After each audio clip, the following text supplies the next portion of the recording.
September 29ని అందరము world heart డేగా celebrate చేసుకుంటాము. ముఖ్యంగా ఈ హార్ట్ ప్రాబ్లమ్స్ రాకుండా ఉండడానికి ఏం చేయాలి?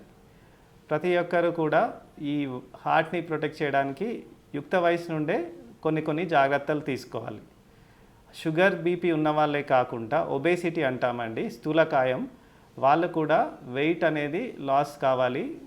ఆల్రెడీ షుగర్ లేదా బీపీ ఎఫెక్ట్ అయిన వాళ్ళు రెగ్యులర్గా టెస్ట్ చేసుకోవడము, షుగర్ని బీపీని కంట్రోల్లో పెట్టుకోవడము, అలాగే ఫాస్టింగ్ లిపిడ్ ప్రొఫైల్ అంటాం.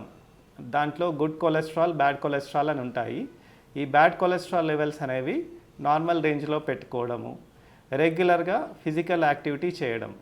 ఫిజికల్ యాక్టివిటీ అనగానే బాడీ బిల్డింగ్ కాదండి, ఏరోబిక్ ఎక్సర్సైజెస్ లేదా ఎక్సర్సైజెస్లో కూడా 2 రకాలు ఉంటాయి, ఐసోమెట్రిక్, ఐసోటోనిక్ అంటారు.